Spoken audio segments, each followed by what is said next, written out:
कहते हैं ना, घर फूटे गंवार लूटे। कुछ वैसा ही हो रहा है। क्या बाइडेन को अमेरिका के राष्ट्रपति पद से हटाकर उनकी जगह बैठने वाले हैं एलन मस्क, और एलन मस्क को बिठाने के लिए पीछे चाइना खड़ा है। जानेंगे आखिर क्या हुआ है जो 51 साल के टेक टाइकून एलन मस्क को इस वक्त अमेरिका के राष्ट्रपति के रूप में देखे जाने की बात हो रही है। अचानक से एलन मस्क और चाइना के बीच मीटिंग क्यों हुई है? जहां एक तरफ ये सब कुछ हो रहा है तो वहीं दूसरी तरफ रातों रात बिलावल भुट्टो ने भी भारत पे फैसला लिया है और 200 भेज दिए हैं भारत को। आखिर अचानक क्या हो गया?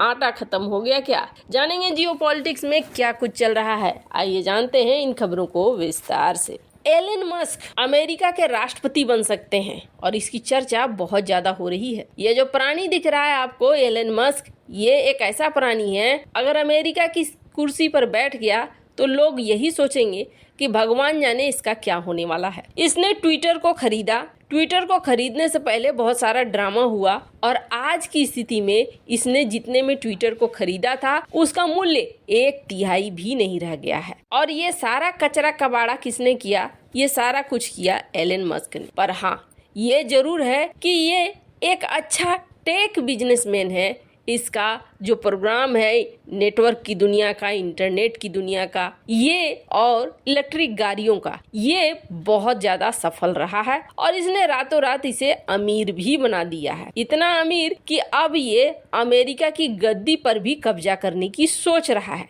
उसके ऊपर हाथ भी है। 3 साल में पहली बार अचानक से एलन मस्क चाइना पहुंचता है। चाइना में चीनी अधिकारियों से मिलता है, राजनेताओं और व्यापारियों से मुलाकात का कार्यक्रम था। अब चीनी अधिकारियों से क्या बातचीत किया एलन मस्क ने, ये नहीं बताया गया। लेकिन एलन मस्क चाइना आया तो चीनी विदेश मंत्रालय ने एक बयान जारी किया और बयान जारी करके कहा कि हम सीईओ एलन मस्क और उनके साथ जो डेलीगेशन आया हुआ है उनका हम स्वागत करते हैं।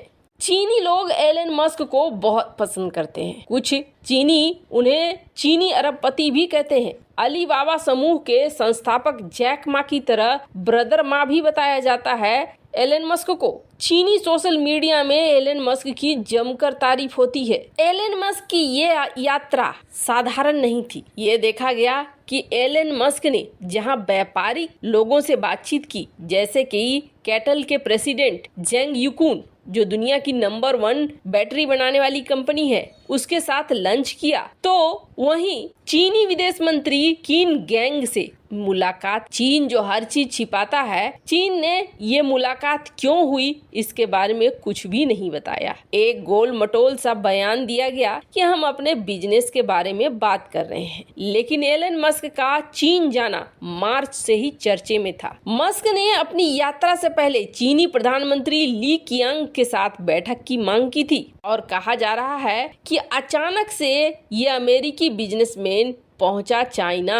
उनके इस यात्रा के बारे में बहुत कम लोगों को जानकारी थी, पर इन दिनों ये 2-3 महीने के अंदर टॉप क्लास के बिजनेसमैन चाइना पहुंच रहे हैं। एप्पल के सीईओ टिम कुक भी मार्च में चाइना पहुंचे। जेपी मॉर्गन के जेमी डिमन और स्टारबक्स के लक्ष्मण नृसिंघम ये भी इस हफ्ते चीन पहुंचे थे। बाकी सबका चर्चा तो उतना ज्यादा नहीं हो रहा है, लेकिन एलन मस्क को लेकर ये चर्चा हो रहा है और ये चर्चा न सिर्फ यहाँ बल्कि अमेरिका में भी हो रहा है कि एलन मस्क को बनाना चाह रहा है चाइना अमेरिका का राष्ट्रपति। और ये जो मीटिंग हो रही है, ये मीटिंग कुछ उसी का नतीजा है, जिसके बारे में ये कहा जा रहा है कि अब अमेरिका में एक बड़ा बदलाव जरूर सामने रखा हुआ है। खैर, जहां एक तरफ ये सब कुछ हो रहा है तो वहीं दूसरी तरफ बात करें पड़ोसी पाकिस्तान की, तो पड़ोसी पाकिस्तान का हाल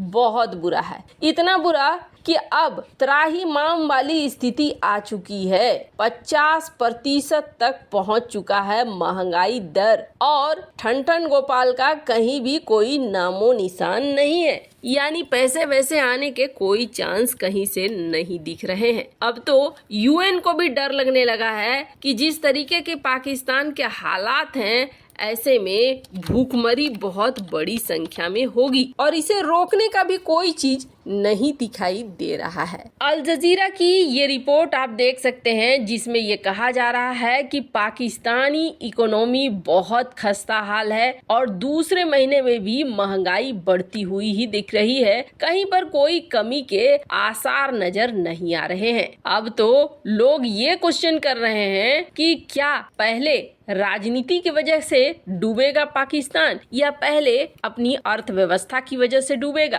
क्योंकि हालात ही कुछ ऐसे हैं जिसमें ये कहा जा रहा है कि दोनों में से कोई भी कारण बन सकता है जिसकी वजह से पाकिस्तान डूब जाएगा। और आपको बता दें, पिछला जो कर्ज था वो अब नहीं मिलेगा, ये पाकिस्तान को समझ में आ गया है और अब IMF से दूसरा कर्ज मांगने को तैयार है पाकिस्तानी सरकार। पाकिस्तानी सरकार कह रही है कि वो कर्ज आप छोड़ दीजिए, हमें कुछ नया कर्ज दे दीजिए और नया कर्ज के तहत हमें पैसे दे दीजिए। अब ऐसा क्या है तो आपको बता दें, जो अगला इंस्टॉलमेंट है उसे देने के लिए 30 जून तक 10वीं और 11वीं दोनों लेवल में समीक्षा होनी जरूरी है, जो 30 जून तक संभव नहीं है। पुराना कर्जा तो दे नहीं रहा है IMF, नया कर्जा क्या खाक देगा। आपको बता देंगे, अमेरिकी थिंक टैंक है, उनका कहना है कि श्रीलंका से भी बुरे हालात हो जाएंगे। जिस तरीके से श्रीलंका पिछले साल डिफॉल्ट हुआ और नतीजा ये हुआ कि भोजन, दवा, ईंधन की भारी किल्लत हो गई, पर इसमें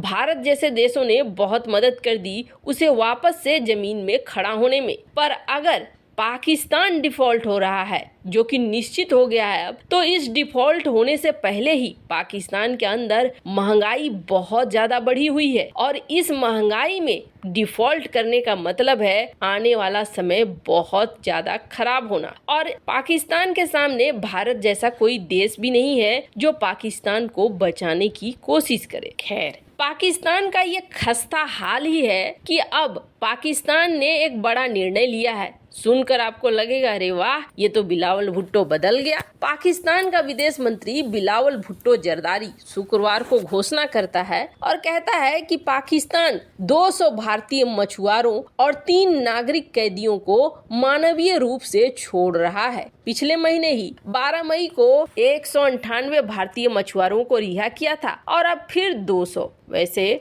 लोग ये कह रहे हैं कि इसके पास अब आटा खत्म हो गया है, जेल में लोगों को रख नहीं सकते हैं और अगर ये बड़ी संख्या में मारे गए तो पाकिस्तान के ऊपर मानव अधिकार का एक और केस लद जाएगा। यही वजह है कि पाकिस्तान अब जल्दी जल्दी भारतीय लोगों को अपने जेलों से रिहा कर रहा है ताकि और ज्यादा खर्चा न उठाना पड़े। क्या आपको भी ऐसा लगता है? कमेंट कर अपनी राय जरूर बताएं। जल्द मिलते हैं अगली वीडियो में नई खबर के साथ।